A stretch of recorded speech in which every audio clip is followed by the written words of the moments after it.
Yeah, so basically, I just completed the practical section for my one of my Udemy courses that will be coming off the pipeline very soon. It's a course on Flask and Python full stack application development course. So basically, this is basically the application. As you can see, it is running. This is essentially the initialization. This is the initialization file for the base app, you know. Yeah, so let me just talk you through what I did here. It's nothing really this is the module for the operating system. I just imported the module for the operating system, and here I imported the Flask mode packages like the request, the session, and the Flask application properly. Here I imported the database. Basically, the database. Why I ideally it's all we usually initialize our database within the initial this file. Yeah, but because I'm working with different blueprints, then it becomes very difficult for me to initialize this here and then import this in other blueprint. So the solution I used was to kind of like declare the SQL alchemy in a shared blueprint, and then this will allow me to register this DB here and also use this DB in other blueprints. If I had done the registration here, I will not be able to import this DB in other blueprints. So that is basically the solution. Of course, in this place I imported the module that will allow me to do database migration.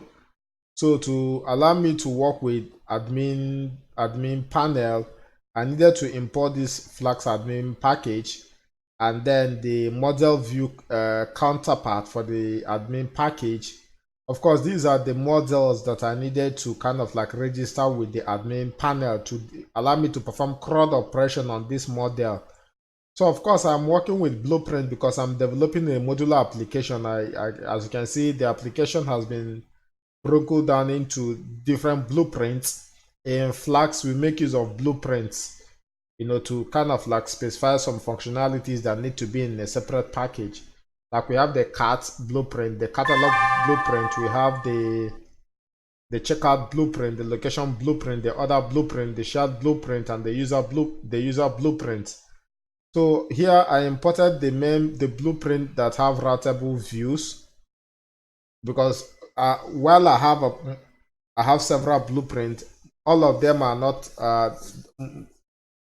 all of them have routable views. So in this case, I'm just importing all the blueprint that have routable views to allow me to register them within my application.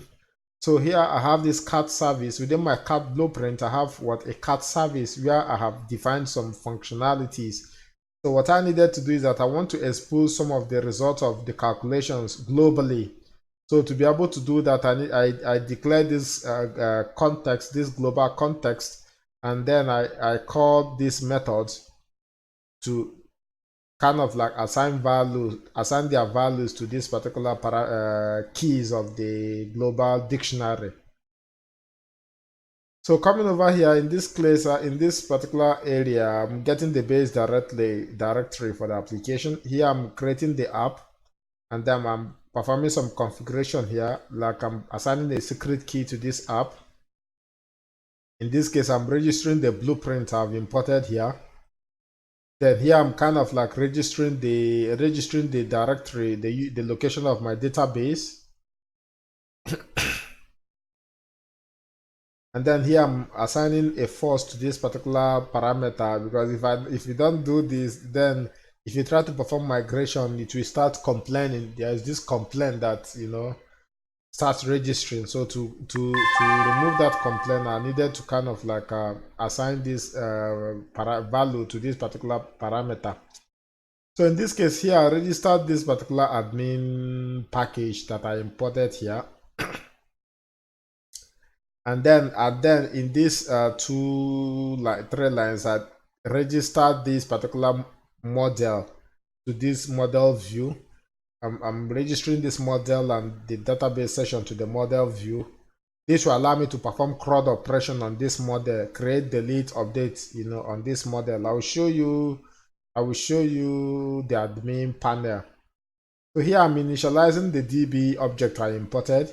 And here I'm initializing my migration. I'm kind of like creating a migration object.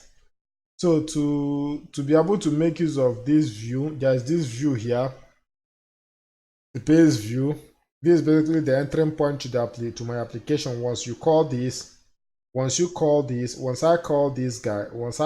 application, either if I just call this application or send home, yeah, it's kind of like redirects me to this view. This view is in this particular blueprint. I have this blueprint. So that's where this view is located. This catalog blueprint, that is this blueprint here, this catalog. Yeah, so that is basically it. So yeah, I think that is it. You need to import this guy here. So let's see. That is basically the thing is quite because I have like 7 blueprints. Look, yeah, which if you get the course, you will see all those things. So there's no point. If we go to this is the application properly. As you can see, the application is working properly. These are all the products, properly paginated. Yeah, they are properly paginated, as you can see. Then what you want to do is that you can also filter by categories or by brand. So I can filter by this and then by this. Then what happens if you filter and there is no product? If I click on Bat and Amico, then this notification will be displayed to you. To clear the filtration, you click on this. Normally I should put a button, clear your filter, but for the sake of this MVP, we are going to clear filter. We want to clear our selections by clicking on this. So that is it. Yeah, as you can see, I can filter by this. I can add items to the cart.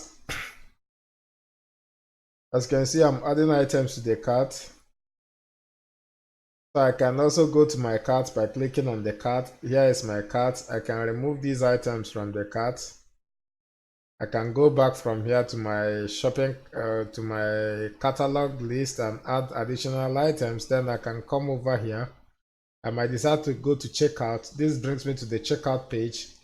So if I now put in my values here, what do I have, and click on checkout, it checks me out, and from here I can return to my. So it's just a minimum viable product, but at least this should take you to the level where you can go out and start looking for job as a software developer. That is the main idea. Yeah, so thank you. Just try and buy the course, try and get it. Search for my name. My name is Ebenezer Obu. If you search for my name on my Udemy course, if you just search on my name, you will see my courses there. And then from there you can pick out the one I already have the Django course, there in the market already.